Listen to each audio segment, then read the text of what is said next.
अस्सलाम वालेकुम friends, welcome to our YouTube channel और उम्मीद है आप सब लोग खैरियत से होंगे। आज की इस वीडियो में मैं आपके कमेंट्स के आपके सवालों के जवाब दूंगा ताकि हम सबके नॉलेज में हम सबकी इन्फॉर्मेशन में इजाफा हो। तो देखते हैं आज का पहला कमेंट। ये कमेंट किया है, इनका नाम है नदीम जान और वो लिखते हैं कि अस्सलाम वालेकुम। वालेकुम सलाम।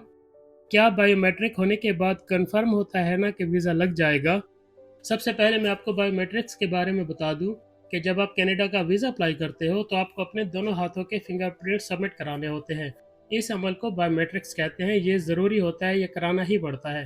तो इनका सवाल ये है कि जब बायोमेट्रिक्स करा लें तो क्या उसके बाद वीज़ा लग जाता है? असल में ये बायोमेट्रिक्स वीज़ा की फ़ाइल लगाने के फ़ौरन बाद नहीं आते। शुरू में वो आपकी फ़ाइल को चेक करेंगे, एजुकेशन ये वो डॉक्यूमेंट्स वगैरह देखेंगे, और अगर उन्हें सब कुछ सही लगेगा तो फिर वो लास्ट की स्टेजेस में कभी बायोमेट्रिक्स का लेटर भेज देंगे और आपसे कहेंगे कि आप बायोमेट्रिक करा लो। और ये इसलिए होता है कि इस स्टेज पर उन्होंने आपकी सिर्फ 2-3 चीज़ें चेक करनी होती है। नंबर 1, आपके बायोमेट्रिक्स, आपके फिंगरप्रिंट जब उनके पास आएँगे तो वो चेक करेंगे कि आपने कोई क्राइम तो नहीं किया। तो आपके बायोमेट्रिक्स को यूज़ करते हुए वो पाकिस्तान में या जिस कंट्री से आप अप्लाई कर रहे हो वहाँ पर, और उसके अलावा जिस कंट्री में भी आपने ट्रैवल किया था वहाँ पर आपका क्रिमिनल रिकॉर्ड चेक करेंगे आपके फिंगरप्रिंट से, आपके बायोमेट्रिक से। एक तो ये काम हो गया। दूसरा वो ये चेक करते हैं कि आपने कहाँ-कहाँ ट्रैवल किया था, क्योंकि आप जब भी किसी एयरपोर्ट पर ट्रैवल करते हो तो वहाँ पर आपके फिंगरप्रिंट आते हैं। तो वो ये देखना चाहते हैं कि आपने किस-किस कंट्री में ट्रैवल किया था। तो अगर आप किसी ऐसी कंट्री में आते-जाते रहे हो जिनकी कनाडा के साथ नहीं बनती, कनाडा के साथ 36 का आंकड़ा है जिनका, तो फिर वो आपकी फ़ाइल को ज़रा और ज़्यादा स्क्रूटनी टाइट कर देते हैं कि ये वहाँ क्यों जाता रहा है, ये कनाडा हमें नुकसान पहुँचाने तो नहीं आ रहा। तो ये 2 चीज़ें उन्होंने लाज़मी चेक करनी होती है आपके बायोमेट्रिक से। उसके अलावा वो ये देखते हैं कि अगर आपने कहीं पर अपनी कंट्री में या किसी दूसरी कंट्री में कोई बैंक डिफ़ॉल्ट किया हुआ है, क्रेडिट कार्ड खाया हुआ है, पैसे लेके भाग गए हो, इस तरह का कोई भी सीन, तो उन्होंने ये भी चेक करना होता है। तो जब बायोमेट्रिक का लेटर आपको आता है वीज़ा फ़ाइल जमा कराने के बाद, तो बाकी अक्सर चीज़ें हो चुकी होती हैं, आपकी वेरिफ़िकेशन एजुकेशन की, डॉक्यूमेंट्स की हो चुकी होती है। तो ये 2-3 चीज़ें बाकी रह गई होती है। तो हाँ, आप कह सकते हो कि बायोमेट्रिक्स के बाद वीज़ा लगने के चांसेस बहुत हाई होते हैं। ख़ास तौर पर अगर आपको ऑलरेडी पता है कि आपने कोई क्राइम नहीं किया, आपने कोई गलत काम बैंक का या किसी दूसरी कंट्री का नहीं किया, या किसी दुश्मन मुल्क में ट्रैवल नहीं किया, जिसके साथ कनाडा का ईंट कुत्ते का वैर है, तो फिर आपको ये श्योर हो जाना चाहिए कि बायोमेट्रिक आ गया तो मतलब अब वीज़ा आ जाएगा। लेकिन अगर इस तरह की कोई सिचुएशन है, तो बायोमेट्रिक के बाद भी रिजेक्शन फेस करना पड़ सकता है। तो देखते हैं नेक्स्ट कमेंट। ये कमेंट किया है, इनका नाम है नदीम शाहरुख और वो लिखते हैं कि सलाम फाद भाई। वालेकुम सलाम। ये बताएं कि आप कौन से मुल्क से हैं? मैं पाकिस्तान से हूँ ऑफ कोर्स, और अभी कनाडा में हूँ। और प्लीज़ मुझे ये गाइड करें कि मेरा बेटा इस वक्त सऊदीया में है, वो वहाँ से कनाडा या इटली जाना चाहता है और उसने होटल मैनेजमेंट का कोर्स किया हुआ है लेकिन एक्सपीरियंस नहीं है। तो उसको कनाडा या इटली जाने के लिए क्या करना चाहिए? प्लीज़ गाइड करें, जज़ाकल्लाह। सबसे पहले मैं आपको इटली के बारे में बता दूं कि ये यूरोप का एक शेंजन का एक कंट्री है, अमीर मुल्क है। बाकी शेंजन से थोड़ा गरीब है लेकिन वैसे अमीर है। तो इटली में बहुत ज़्यादा क्योंकि फॉरेनर चले गए हैं और उनकी अपनी आबादी भी काफ़ी ज़्यादा है, तो आजकल इटली में सेट होना थोड़ा मुश्किल होता जा रहा है। वैसे कोशिश करनी चाहिए। मैं ये कहूँगा कि दुनिया के बाकी जितने भी अच्छे मुल्क हैं ना, उनके हालात जितने भी डाउन हो, पाकिस्तान से फिर भी बेहतर है। इसलिए पाकिस्तानियों को तो इटली भी सूट करता है, वारा खाता है। तो इटली जाने के लिए आप शेंजन वीज़ा अप्लाई कर सकते हैं। शेंजन वीज़ा खुद से अप्लाई करें, बहुत आसान है, वीज़ा लग भी जाता है। उनके जो भी डॉक्यूमेंट्स होते हैं आप पूरे करें, शेंजन का वीज़ा लग जाता है। एजेंट के चक्कर में नहीं फँसना है। तो वहाँ पर आप जाएँ और वहाँ पर माहौल देखें, लोगों को देखें, जॉब की सिचुएशन देखें। वहाँ पर बहुत से देसी रहते हैं पाकिस्तान के, बांग्लादेश के, उनसे बात करें, वो आपको बताएँगे क्या सिचुएशन है। अगर आपको सही लगे तो आप वहाँ एडजस्ट होने की कोशिश कर सकते हैं। उसके अलावा जो हाईएस्ट टूरिस्ट वाली कंट्रीज़ है जैसे कि स्विट्ज़रलैंड है, इटली को स्विट्ज़रलैंड का बॉर्डर लगता है, या आस-पास के कोई और जो स्कैंडिनेवियन कंट्रीज़ है, डेनमार्क, पोलैंड वगैरह, बेल्जियम, उन कंट्रीज़ में जहाँ पर टूरिस्ट बहुत ज़्यादा जाते हैं, वैसे इटली में भी बहुत ज़्यादा जाते हैं, बहुत है देखने की जगह, रोम है बहुत बड़ा, मिलान, वेनिस, बहुत जगह हैं देखने के लिए। तो मेरे ख़्याल से आपके बेटे को वहाँ पर शेंजन वीज़ा पर जाकर देखना चाहिए खुद से, और अगर उन्हें माहौल समझ में आता है और ये लगता है कि यहाँ जॉब के चांसेस है, तो उन्हें वहाँ भी जॉब की ट्राई करनी चाहिए। और वहाँ पर जब आप शेंजन वीज़ा पर जाते हो, तो आप जॉब एप्लीकेशंस भी सेंड कर सकते हो और वो आपको इंटरव्यू के लिए भी बुला लेते हैं। अदरवाइज़ आप बाहर से भी ट्राई कर सकते हो। अगर आपको ये 5-7 लाख का खर्चा नहीं करना है वहाँ जाने के लिए, तो आप बाहर से भी वहाँ की जॉब्स अप्लाई कर सकते हो। ऑनलाइन पोर्टल्स होते हैं। इसके अलावा गवर्नमेंट ऑफ पाकिस्तान ने भी एक पोर्टल बनाया है, मुझे अभी उसका नाम याद नहीं है, लेकिन अगर आप लोग कहोगे कि अगर आपको यूरोप में भी जॉब ट्राई करनी है, तो मैं उस पोर्टल को सर्च करके जो गवर्नमेंट का ऑफिशियल पोर्टल है, उस पर एक वीडियो बना दूँगा। ताकि जो लोग यूरोप में अप्लाई करें वो किसी गलत हाथों में ना पड़ जाए। वो गवर्नमेंट ऑफ पाकिस्तान का ही पोर्टल है, उस पर कोई धोखा, कोई फ्रॉड नहीं है, तो आप उसके थ्रू अप्लाई कर सकते हो यूरोप के लिए। और जो कनाडा की बात है, तो कनाडा एक बहुत बड़ी टूरिस्ट डेस्टिनेशन है, बहुत खूबसूरत, बहुत बड़ा मुल्क है। तो यहाँ पर अगर आपको मैनेजमेंट की जॉब करनी है तो ये वाइट कॉलर जॉब है। आप अपने बेटे से कहिए कि वो लिंक्डइन पर प्रोफाइल बनाए और यहाँ पर जितने भी टूरिज्म बेस्ड बिजनेस है, टूरिज्म बेस्ड कंपनीज है, उनके जो भी एचआर के लोग हैं उनको अपनी लिंक्डइन में ऐड करें। इसके अलावा अपने फ्रेंड्स वगैरह को कहकर अपनी प्रोफाइल को प्रमोट करें, अच्छी अच्छी बातें लिखवाएं। तो उसके थ्रू जॉब अप्लाई करके, लिंक्डइन के थ्रू जॉब अप्लाई करके आपका बेटा यहाँ ज़्यादा आसानी से आ जाएगा, अगर उन्हें मैनेजमेंट की ही जॉब में आना है, होटल मैनेजमेंट की जॉब में। अदरवाइज अगर वैसे ही किसी ब्लू कॉलर जॉब में अप्लाई करना है तो कोई भी ऐसी जॉब जिसमें वो एक्सपीरियंस नहीं मांगते, उस जॉब में आपका बेटा अप्लाई करके यहाँ आ सकता है। तो देखते नेक्स्ट कमेंट। ये कमेंट किया है, इनका नाम है अजहर शाह और वो लिखते हैं, फात भाई न्यू ब्रांसविक के बारे में हाउस एंड फ्लैट रेंट की अपडेटेड प्राइस बताएं। रेंट पे ठीक रहेगा या हाउस परचेज में फ़ायदा है? और उबर ईट या उबर वगैरह न्यू ब्रांसविक में ठीक काम है? प्लीज़ रहनुमाई कर दें। अगर आपको यहाँ के रेंट्स वगैरह देखने हैं तो एक वेबसाइट है kijiji.ca, आप उस पर चले जाएं, उस पर आपको अपडेटेड रेंट सब ये मिल जाएगा। और अगर आप यहाँ पर घर लेना चाहते हैं तो यहाँ पर घर लेना बहुत आसान है। आप यहाँ पर आने के साथ ही पहले साल में ही आप घर ले सकते हो। आपको 20 साल, 15 साल, 25 साल की किस्तों पर घर मिल जाएगा। कुछ पैसे आपको गवर्नमेंट देगी, कुछ पैसे आपको बैंक से देने पड़ेंगे और फिर आप हर महीने, जैसा एक बंदा किराया देता है, किराए की जगह आप घर की किस्त देते रहो और 20-25 साल बाद घर आपका हो जाएगा। तो घर ले लेना फ़ायदे में है, क्योंकि बाद में जब आप बेचोगे तो आपको कुछ ना कुछ बच जाएगा, फिर रेंट भी बच गया, घर भी आपका हो गया। लेकिन अगर आप रेंट पर रहते हो तो भी रेंट पर रहना ऐसी कोई महंगी बात नहीं है। बहुत से लोग हैं जो रेंट पर रहते हैं, लेकिन अल्टीमेटली यहाँ पर हर कोई अपना घर ले ही लेता है। इसके अलावा आपने जो पूछा उबर के बारे में, तो न्यू ब्रांसविक में उबर नहीं है। उबर ईट, उबर ड्राइव, ये सब चीज़ें न्यू ब्रांसविक में नहीं है, उबर नहीं है। उबर बड़े प्रोविंसेस में होती है, अंटेरियो, ऑटवा साइड पर, ब्रिटिश कोलंबिया वहाँ पर होती है। न्यू ब्रांसविक में, अटलांटिक के प्रोविंसेस में उबर नहीं है। तो देखते नेक्स्ट कमेंट। ये कमेंट क्या है, इनका आईडी है हिडन कंटेंट्स और वो लिखते हैं कि डिसेबल्ड पर्सन की जॉब्स इन कनाडा के लिए भी कोई वीडियो बना दे। इस पर वीडियो बनाने के बजाय मैं आपको यहीं पर ही बता देता हूँ कि जब भी किसी जॉब पर लोग अप्लाई करते हैं कनाडा में, तो जो एप्लीकेंट की प्रायोरिटी होती है, वैसे तो यहाँ पर कोई रेसिज्म वाला सिस्टम भी नहीं है, कोई सिफारिश वाला सिस्टम भी नहीं है, मेरिट बेस्ड सिस्टम्स है।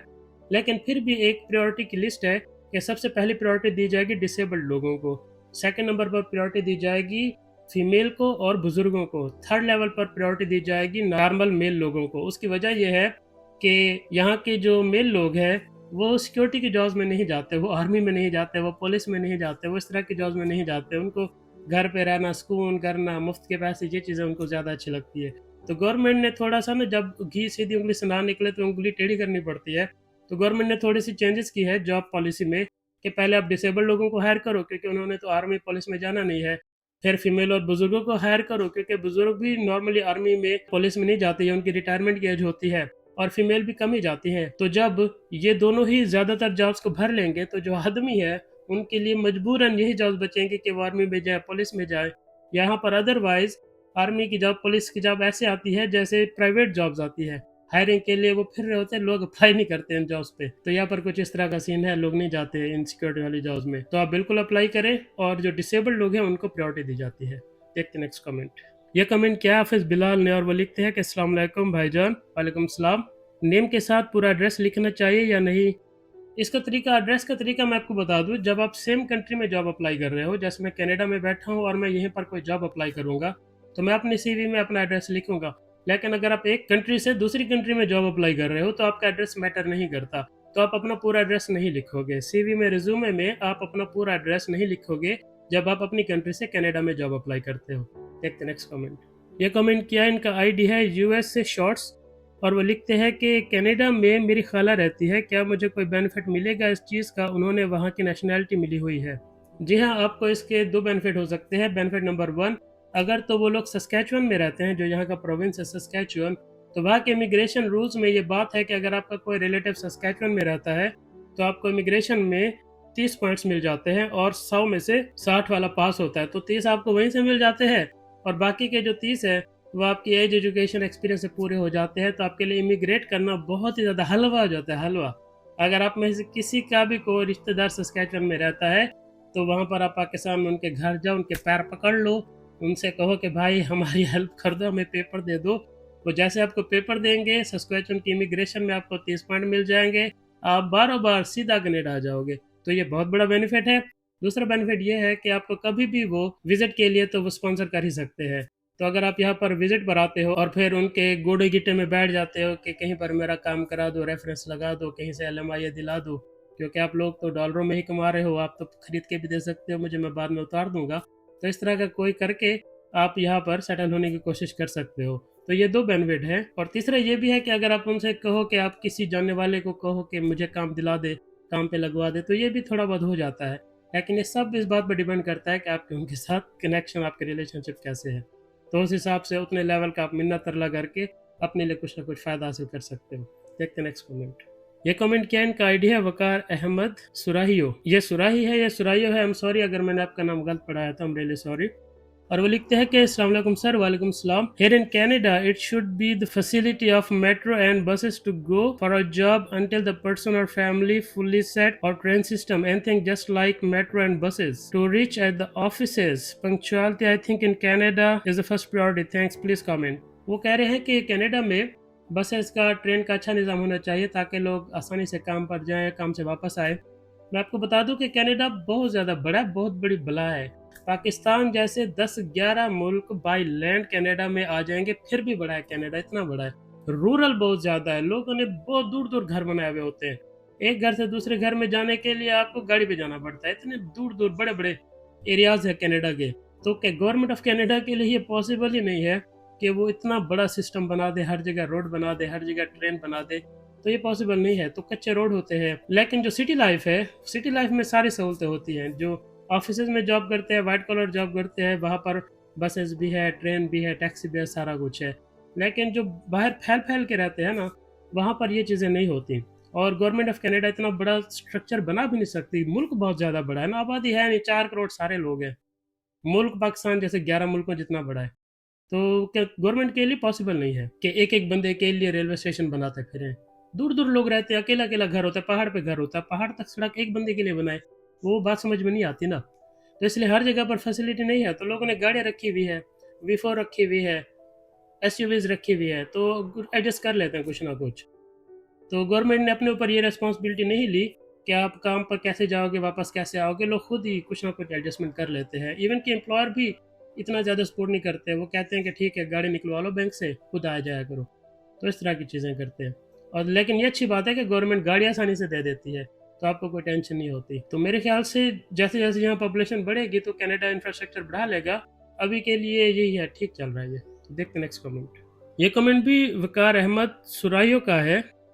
मुझे बिल्कुल भी ये लास्ट वर्ड पढ़ने में नहीं आ रहा कि सुराइयो है या सुराई है, तो आई एम रियली सॉरी।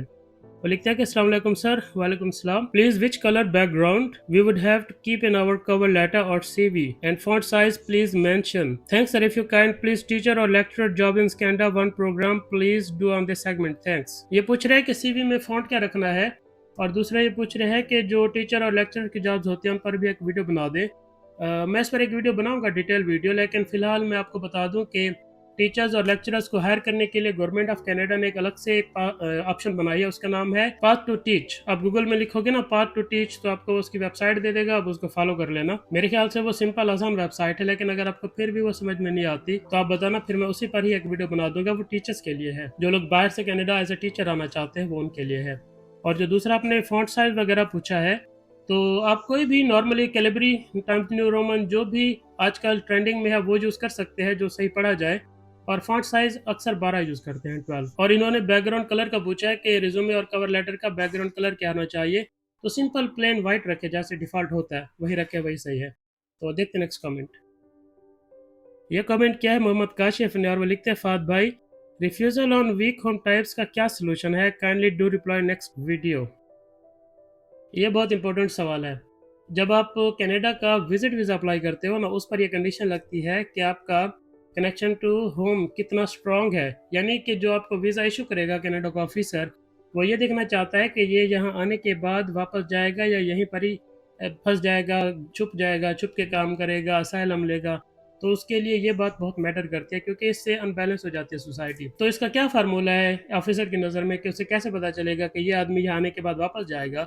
तो वो आपकी प्रोफाइल में देखेगा कि आपका पीछे कितना कनेक्शन स्ट्रांग है। यानी कि अगर आप पीछे अपनी वाइफ छोड़ कर आ रहे हो, अपने बच्चे छोड़ कर आ रहे हो, अपना बिजनेस छोड़ कर आ रहे हो या अपनी जॉब छोड़ कर आ रहे हो, एक अच्छी सैलरी वाली जॉब या सरकारी जॉब, तब वो आपको कनाडा का विजिट वीज़ा आसानी से दे देगा, क्योंकि उसे लगेगा कि ये आदमी अपनी सरकारी नौकरी को दांव पर लगाने का रिस्क नहीं लेगा, ये आदमी अपने बीवी बच्चों को छोड़ने का रिस्क नहीं लेगा। अगर असाइलम पे अप्लाई करता है और 5 साल के लिए फंस जाता है, तो ऐसा ये नहीं करेगा कि 5 साल के लिए बीवी बच्चों से दूर रह जाए। तो ऐसी सिचुएशन में आपको विजिट वीज़ा मिल जाता है। आपने इसका सलूशन पूछा, इसका सलूशन यही है कि जब आप कनाडा का विजिट वीज़ा अप्लाई करोगे, तो आप भले ही अपनी पूरी फैमिली के साथ आना चाहते हो, लेकिन आप सबसे पहले अकेले अपने का वीज़ा अप्लाई करना, ताकि वीज़ा ऑफिसर को ये लगे कि इसकी वाइफ पीछे है, बच्चे पीछे हैं, पेरेंट्स बहन भाई पीछे है, तो ये आदमी कनाडा से वापस फिर चला जाएगा। उसको आपने ऐसा इंप्रेशन देना है, ऐसी पिक्चर दिखानी है, ऐसी फिल्म दिखानी है कि उसको लगे कि हाँ, आप वापस जा रहे हो। आप पेपर वर्क ऐसा करो, क्योंकि इंटरव्यू तो है नहीं कनाडा का वीज़े में, तो आप पेपर वर्क ऐसा करोगे कि उसको पेपर वर्क देखकर ये आइडिया हो जाए कि इस बंदे ने वापस जाना है, तभी वो आपको विजिट वीज़ा इशू करेगा। जब आपका वीज़ा लग जाए, तो फिर आप अपनी फैमिली का वीज़ा अप्लाई करोगे और उसके साथ अपना वीज़ा एज़ ए रेफ़रेंस लगाओगे। इससे, क्योंकि हर बार आपको एक ही वीज़ा ऑफ़िसर नहीं मिलेगा, इससे जो वीज़ा ऑफ़िसर एप्लीकेशन देखेगा वो ये कहेगा कि यार एक बंदे का तो वीज़ा लगा हुआ है, तो बाकियों को भी वो वीज़ा दे देगा। यहाँ के वीज़ा ऑफ़िसर्स का दिमाग इस तरह से चलता है कि घर के एक बंदे का वीज़ा लगा हुआ है, तो बाकियों को वो थोड़ी रियायत दे देते हैं, क्योंकि यार इसने तो आना ही है, उसी घर का ही तो बंदा है, वहीं तो रहता है, तो वो बाकियों को भी वीज़ा दे देते हैं। तो जो होम टाइज़ वाली जो कंडीशन है ना, उससे बचने का बेस्ट तरीका यही होता है कि आप बहुत ही स्ट्रॉन्ग बैकग्राउंड दिखाओ, स्ट्रॉन्ग है या नहीं है। बहुत स्ट्रॉन्ग बैकग्राउंड दिखाओ, ज़मीनें हैं, प्रॉपर्टी है, पैसा है, सब छोड़ के आ रहा हूँ, घूमने के लिए आ रहा हूँ, वापस जाऊँगा। तो आपने उसको ऐसी फ़िल्म दिखानी है वीज़ा ऑफ़िसर को कि वो कन्विंस हो जाए कि हाँ यार, इसका पीछे बहुत कुछ पड़ा है, मालदार आदमी है, ये यहाँ पर असाइलम, रिफ्यूजी, छुपना, ये वाले काम, चिंदी काम नहीं करेगा। तो बस यही एक तरीका है कि आप उसे शीशे में उतार लो और वीज़ा लग जाएगा। अदरवाइज़ अगर उसको किसी एक बात पर भी डाउट हो गया कि नहीं यार, ये पीछे से फुकरा है, कंगला है, यहाँ आकर ये दूसरी हरकतें करेगा, चोरियाँ करेगा, छुप जाएगा, तो फिर वो वीज़ा इशू नहीं करते। और मुल्क का नाम वैसे बहुत ही मशहूर है, बदनाम तो नहीं है, बहुत मशहूर है, तो मुल्क का क्या ही कहें। तो देखते हैं नेक्स्ट कमेंट।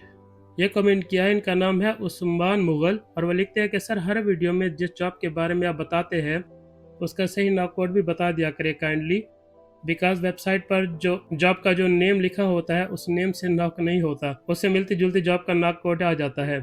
मैं जानबूझकर नॉक कोड नहीं बताता, क्योंकि मैं चाहता हूँ कि आप लोग थोड़ी सी सर्च करो। सर्च करने से आपकी आदत बनेगी। आदत बनने से अगर आप आज नॉक कोड सर्च कर रहे हो, तो कल को आप बहुत चीज़ें सर्च करोगे। कल को आप अपॉर्चुनिटी सर्च करोगे, कल को आपको कोई भी बंदा कोई बात बता रहा है, वो सच है झूठ, आप ये चीज़ सर्च करोगे, आपकी सर्च करने की आदत बन जाएगी। तो आप इसको आदत बनाइए। अदरवाइज़ जब कोई भी कमेंट में पूछता है नॉकआउट, तो मैं बता ही देता हूँ। लेकिन फिर भी मैं आप लोगों को यही प्रेफ़र करूँगा कि खुद से सर्च करें। एक अगर वर्ड से नहीं आ रहा, तो उससे मिलते-जुलते वर्ड से सर्च करें, आपको मिलेंगी चीज़ें। बस आपको सर्च करने की आदत बनानी चाहिए, इसके बहुत से फ़ायदे होंगे आपको। अभी शायद नहीं नज़र आ रहे, लेकिन इन फ्यूचर आप बहुत से फ़ायदे भी होंगे और बहुत से नुकसानात से भी बचोगे। तो देखते हैं नेक्स्ट कमेंट। इनका नाम है मोहम्मद शरफ, और वो लिखते हैं कि भाईजान, अगर हम खुद अप्लाई करते हैं तो एलएमआई ये लेटर और जॉब ऑफ़र की फ़ीस जमा करनी है या नहीं? शुक्रिया। पहली बात तो ये कि जो कैंडिडेट होता है, जिसको जॉब चाहिए, जो अप्लाई कर रहा है, वो एलएमआई ये लेटर और दूसरा क्या, जॉब ऑफ़र, ये दोनों खुद अप्लाई नहीं कर सकता। आपकी कंपनी अप्लाई करेगी, एलएमआई ये लेटर भी और आपको जॉब ऑफ़र भी आपकी कंपनी देगी। जॉब ऑफ़र तो होता फ्री है, उसकी कोई फ़ीस नहीं है, गवर्नमेंट भी कोई फ़ीस नहीं लेती। लेकिन जो एलएमआई लेटर है, उसकी फ़ीस होती है $1000 तकरीबन, इसके आस-पास। तो वो फ़ी आपकी कंपनी पे करती है, आप नहीं करते। आप तो तब अप्लाई करते हो जब या तो एलएमआई के लेटर की एप्लीकेशन जा चुकी होती है, या जब एलएमआई का लेटर निकल आया होता है, आप तो तब जॉब्स अप्लाई करते हो। तो वो कहानी पहले निकल गई होती है हाथ से। तो आपने कभी भी किसी को कोई फ़ीस नहीं देनी है एलएमआई लेटर की या जॉब ऑफ़र की। अगर आपसे कोई फ़ीस माँग रहा है तो फ्रॉड कर रहा है, वो पैसे भी ले जाएगा और कोई पेपर भी नहीं देगा। तो आपने इस बात का ख़ास ख्याल रखना है। तो देखते हैं नेक्स्ट कमेंट। ये कमेंट किया, इनका नाम है बॉनवेल। आई एम सॉरी अगर मैंने आपका नाम गलत पढ़ा, बॉनवेल ऑफिशियल इनके आईडी का नाम है, और वो लिखता है कि फात भाई, कुछ कंपनीज के फॉर्म में ये लिखा होता है कि कैंडिडेट की ज्वाइनिंग कितनी जल्दी दे सकती है, ये वहाँ पर मिनिमम या मैक्सिमम कितना वक्त लिखना चाहिए, क्योंकि प्रोसेस पर टाइम भी तो लगता है। ये जो आप कह रहे हैं कि ज्वाइनिंग की बात, असल में जॉब जब शुरू में पब्लिश होती है ना, तो वो यहाँ के लोगों के लिए होती है, तब वो ज्वाइनिंग का टाइम पूछते हैं। लेकिन बाद में जब उन्हें कोई नहीं मिलता और एलएमआई लग जाता है उस जॉब के ऊपर, तो अक्सर company 99% company job description change ही नहीं करती, एज इट इज़ रहने देती है। तो ये जो जॉइनिंग वाली बात है, अगर आपको लिखना ही पड़ जाए और उसके लिखे बगैर आगे एप्लीकेशन मूव ना होती हो, तो आप लिख देना एज़ सून एज़ पॉसिबल, या आप लिख देना एज़ पर कंपनी पॉलिसी। आप अपनी तरफ से डेट नहीं दे सकते ना, क्योंकि पता नहीं वीज़ा 4 महीने में आए, 6 महीने में आए, 3 महीने में आए, एग्ज़ैक्ट ना आपको पता है ना आपकी कंपनी को पता है। इसलिए आपने एग्ज़ैक्ट टाइम नहीं देना है। आपने इंप्रेशन ऐसा देना है कि आप बुलाओगे और मैं आ जाऊँगा, यानी कि फ़ौरन वाला इंप्रेशन देना है। एज़ सून एज़ पॉसिबल लिख दो, एज़ पर कंपनी पॉलिसी लिख दो, एज़ पर रिक्वायरमेंट, कुछ भी ऐसा लिखो कि कंपनी को लगे कि बस हमें ही अपना सारा कुछ करना है, पर अब बंदा रेडी बैठा है। बाकी जब जॉब ऑफ़र आ जाता है, वीज़ा आ जाता है, तो थोड़ा बहुत टाइम आगे पीछे प्लस माइनस हो जाता है। कंपनी भी एडजस्ट करती है, आप भी एडजस्ट कर सकते हो। तो देखते हैं नेक्स्ट कमेंट। ये कमेंट किया है, इनका नाम है यासिर नदीम, और वो लिखते हैं कि भाई ये कंपनी टिकट भी देती है क्या कनाडा आने का, और रेजिडेंस और मील कंपनी की तरफ से है क्या? ऐसा है कि हमारे ज़्यादातर लोग जो है ना वो सऊदी, दुबई, कतार इन जगहों से मुतासिर होते हैं ना, तो वहाँ पर ये सिस्टम होता है कि कंपनी एकोमोडेशन दे रही है, खाना दे रही है, ट्रांसपोर्ट दे रही है। कनाडा में ऐसा कोई सीन नहीं है। कंपनी ये तीनों चीज़ें नहीं देती, ना फूड, ना ट्रांसपोर्ट, ना एकोमोडेशन। कुछ सिचुएशंस ऐसी होती हैं कि अगर आपको साइट पर ही जाकर रहना है, तो कंपनी रहने के लिए जगह दे देगी, खाना दे देगी, ट्रांसपोर्ट की ज़रूरत नहीं है क्योंकि आप साइट पे रहते हो। अदरवाइज़ ये रूल नहीं है यहाँ का, ना गवर्नमेंट पॉलिसी है, ना कंपनियों की पॉलिसी है कि वो ना तो वो खाना देती है, ना ट्रांसपोर्ट देती है, ना एकोमोडेशन देती है। नए-नए आ रहे हो, शुरू में आपके लिए 1-2 महीने के लिए, 3 महीने के लिए घर अरेंज कर देंगे, बाद में आपको खुद देखना पड़ेगा। शायद हफ़्ते 10 दिन का खाना भी अरेंज कर दें, बाद में आपको खुद देखना पड़ेगा। शुरू में शायद ट्रांसपोर्ट अरेंज कर दें महीने के लिए, फिर आपको खुद देखना पड़ेगा। जिस तरह दुबई सऊदी में होता है ना कि जब तक आप कंपनी के वीज़े में हो, एकोमोडेशन, खाना सब नहीं, इस तरह का सीन कनाडा में नहीं है। यहाँ पर जब आप आते हो ना, आप ऐसे आते हो जैसे आप पाकिस्तान आ गए हो, ये आपका अपना घर है। आप मकान खरीदो, किराए पे लो, गाड़ी खरीदो, बैंक अकाउंट खुलाओ, जो करना है करो, अपने घर के बाहर खोखा लगा के बैठ जाओ, किसी ने आपको कुछ नहीं पूछना। यहाँ आप ऐसे आते हो जैसे आप पाकिस्तान आ गए हो। तो कंपनियाँ जो है वो इसी तरह ट्रीट करती है, जैसे आप इधर के ही हो, सारा काम आप खुद देखो अपना। खाना, ट्रांसपोर्ट, ये वो सारा कुछ। तो देखते हैं नेक्स्ट कमेंट। ये कमेंट क्या है, मोहम्मद नबील नरवा लिखते हैं कि हेलो फाद भाई, my cousin is doing train driver diploma from Germany, he get a certification in December, can he get job in Canada? यहाँ पर ट्रेन का बहुत बड़ा नेटवर्क है और ट्रेन में जॉब्स बहुत ज़्यादा आती है। लेकिन वो प्रेफ़र करते हैं यहाँ के कनाडा के लोगों को हायर करने के लिए, उनमें ज़रा हुब्बुल वतनी थोड़ी ज़्यादा है। लेकिन फिर भी आपके फ्रेंड को, आपके कज़न को ट्राई तो करना चाहिए, क्योंकि उन्हें यहाँ आने के लिए सिर्फ़ एक जॉब चाहिए, एक अपॉर्च्युनिटी चाहिए। यहाँ पर भले ही 10, 20, 25 जॉब आती होंगी, लेकिन उनको तो सिर्फ़ एक ही चाहिए ना, तो कोशिश करनी चाहिए। तो यहाँ की जो मशहूर-मशहूर कंपनीज़ हैं, जैसे कि सीएन है, सीएन.सी उनकी वेबसाइट है, उनका बहुत बड़ा रेलवे का नेटवर्क है। उसके बाद है कैंडो रेल, इस तरह का कुछ है, उनका बहुत बड़ा यहाँ पर नेटवर्क है। और आपको गूगल से भी मिल जाएँगी, जो रेल वाली कंपनीज़ जो है ना, आपको मिल जाएँगी गूगल पर, 10-12 कंपनीज़ है। आप उन सब की वेबसाइट पर जाएँ, जॉब अप्लाई करें। आपको सिर्फ़ एक जॉब चाहिए, कहीं न कहीं कोई न कोई तो दे ही देगा। तो मेरे ख़्याल से कोशिश करना बनता है, करनी चाहिए कोशिश। तो देखते हैं नेक्स्ट कमेंट। ये कमेंट किया है कामरान खान ने, और वो लिखते हैं कि फ़ाद भाई, जॉब के लिए अगर अप्लाई करें और जॉब मिल जाए तो वीज़ा कंपनी लगाएगी या खुद पाकिस्तान से वीज़ा लगाना है, और मेडिकल इसमें होता है या नहीं, प्लीज़ रिप्लाई। अक्सर ऐसा होता है कि कनाडा की कंपनीज़ जो है, वो आपका वीज़ा अप्लाई करवा देती है, पैसे-पूसे नहीं लेती। और जो मेडिकल है, मेडिकल के पैसे आपको खुद भरने पड़ते हैं, और मेडिकल आपका वीज़ा लगने से पहले होता है। और वो आप जिस कंट्री में हो, पाकिस्तान में हो, दुबई, कतर, जहाँ पर भी वहीं होता है। तो मेडिकल आप खुद करोगे, पैसे भी खुद भरोगे, लेकिन हो सकता है कि कंपनी वीज़ा जब सबमिट होगा तो फ़ीस कंपनी भर दे, या आपको कहे कि आप फ़ीस भर दो, यहाँ आने के बाद आपको दे देंगे। तो ये चीज़ें कर लेती है कंपनी। कंपनी कभी भी आपको कैश नहीं भेजेगी, ना ही कभी आपसे कैश में पैसे माँगेगी। लेकिन फ़ीस भर देगी आपकी, वीज़ा की फ़ीस, या आपकी टिकट करा देगी, बाद में सैलरी से काट लेगी, तो इस तरह की चीज़ें करते हैं। लेकिन जो आपने मेडिकल पूछा है, वो आप अपना खुद कराओगे, और वीज़ा फ़ाइल जब आप अप्लाई करोगे, उसके कुछ अरसे के बाद मेडिकल का लेटर आता है, वो करना पड़ता है। वो कंपनी को ना तो पता होगा, ना आप बताओगे, बस आप पीछे से मेडिकल करा के जमा करा दोगे, और फ़ीस वगैरह भी आप खुद भरोगे। तो देखते हैं नेक्स्ट कमेंट। ये कमेंट किया है अज़हर शाह ने, और वो लिखते हैं कि वेरी नाइस फ़ाद भाई, पाकिस्तान लाइसेंस को इंटरनेशनल करवाने की ज़रूरत तो नहीं है, प्लीज़ गाइड। कनाडा आके कौन सा बैंक अकाउंट ओपन करना चाहिए और कितने डेज़ में ओपन हो जाता है, इस बारे में वीडियो बना दे, थैंक्स। ड्राइवर्स लाइसेंस पर भी एक वीडियो बना दूँगा कि यहाँ का ड्राइवर्स लाइसेंस कैसे मिलता है। लेकिन जो आपने इंटरनेशनल कराने की बात पूछी है, तो अगर आप यहाँ पर विज़िट वीज़ा पर आते हो और आप गाड़ी चलाना चाहते हो, फिर आपके पास इंटरनेशनल ड्राइविंग लाइसेंस होना चाहिए, क्योंकि यहाँ की जो रेंट कार वाली कंपनीज़ होती हैं, वो किसी भी दूसरे मुल्क के ड्राइविंग लाइसेंस को वेरीफ़ाई नहीं कर सकती। इंटरनेशनल को वो वेरीफ़ाई कर सकती है। तो विज़िट पर अगर आप आते हो और आप यहाँ पर सोचते हो कि मैं गाड़ी रेंट पर लेकर चला लूँगा घूमने फिरने के लिए, तो फिर आपको लाइसेंस को इंटरनेशनल करवाना है। लेकिन अगर आप डायरेक्ट काम पर आ रहे हो, वर्क पर आ रहे हो, रेजिडेंसी पर आ रहे हो, तो फिर आप अपने लाइसेंस को इंटरनेशनल करवाने की बिल्कुल ज़रूरत नहीं है। आपका जो भी लाइसेंस है आप ले आओ, यहाँ पर आप सर्विस कनाडा में अपना लाइसेंस जमा कराओगे और फिर वो आपको टेम्परेरी यहाँ का लाइसेंस बनाकर दे देंगे, जिसकी बेसिस पर आप डायरेक्ट रोड टेस्ट दोगे, पास करके आप यहाँ का लाइसेंस ले लोगे। तो इस प्रोसेस में आपको इंटरनेशनल लाइसेंस करने की बिल्कुल भी ज़रूरत नहीं है। वैसे मैं इस लाइसेंस लेने के पूरे प्रोसेस पर, जैसे आपने कहा, एक वीडियो में बना दूंगा। और दूसरा, आपने बैंक अकाउंट का पूछा, तो किसी भी बैंक में यहाँ पर अकाउंट खुलवा ले, वो सेम डे अकाउंट खुल जाता है। लेकिन आपका एटीएम कार्ड या जो चेकबुक अगर आप अप्लाई करो तो वो 2 हफ्ते में आ जाती है। लेकिन अकाउंट सेम डे खुल जाता है, एक्टिव भी हो जाता है, आप उसे ऑनलाइन यूज़ भी कर सकते हो। और बैंक अकाउंट पर वीडियो बनाना मेरे ख्याल में ज़रूरत नहीं है, क्योंकि आप जैसे यहाँ आते हो तो आप किसी भी बैंक चले जाओ, वो उसी वक्त अकाउंट खोल देते हैं। आपसे आपका जॉब बफर देखेंगे और आपके पासपोर्ट की कॉपी लेंगे, बस दैट्स इट। कोई डॉक्यूमेंट नहीं मांगेंगे और कोई प्रूफ कुछ नहीं मांगेंगे, बस ये 2 चीज़ें मांगेंगे और आपका बैंक अकाउंट खोल देंगे। एड्रेस पूछेंगे आपका, आपका घर का एड्रेस या आप अपनी कंपनी का एड्रेस दे दो, दैट्स इट। वो उसी वक्त ही खड़े-खड़े हो जाता है, आधे घंटे में हो जाता है। तो देखते हैं नेक्स्ट कमेंट। ये कमेंट किया है AI हमजा, इनका आईडी है, और ये लिखते हैं कि if I apply for a visa through company, how much will the ticket cost and how much will the visa fee be. Ticket का तो चेंज होता रहता है और ये एयरलाइन पर डिपेंड करता है कि आप खटारा एयरलाइन पर आते हो या आप एक अच्छी लग्जरी एयरलाइन पर आते हो। और एयरलाइन के अंदर भी आप इकोनॉमी में फंस कर आते हो या फर्स्ट क्लास सीट में लेट कर आते हो, ये तो डिपेंड करता है आप पे। टिकट प्राइस तो आपकी चॉइस के हिसाब से होती है और वो चेंज होती रहती है। जैसे फ्यूल महंगा हो गया, अभी स्ट्रेट ऑफ हॉर्मुज़ बंद था, महंगा हो गया फ्यूल, तो या जैसे टैक्सेस लग जाते हैं, पाकिस्तान टैक्स लगा देता है किसी बिना बात के, तो महंगी हो जाती है टिकटें। तो वो तो नहीं बता सकते। और ये जो वीज़ा है, वीज़ा की फ़ीस अक्सर अक्सर कंपनी पे कर देती है, आपको टेंशन नहीं लेनी पड़ती। या फिर वो कहती है कि फ़ीस लगा के आ जाओ, रसीदें वगैरह रख लेना, यहाँ आना और रिइम्बर्स करा लेना। तो मैं आपसे ये कहूँगा कि वीज़ा फ़ी की आप टेंशन नहीं लो, टिकट की थोड़ी सी टेंशन ले लो, टिकट महंगी हो जाती है। तो देखते हैं नेक्स्ट कमेंट। ये कमेंट भी AI हमजा का है और वो लिखते हैं कि अस्सलाम वालेकुम फ़ाद भाई। वालेकुम सलाम। My name is Hamza. I'm from Pakistan and I'm a chef and I know many other things. How much does it cost in total if I apply job in a company?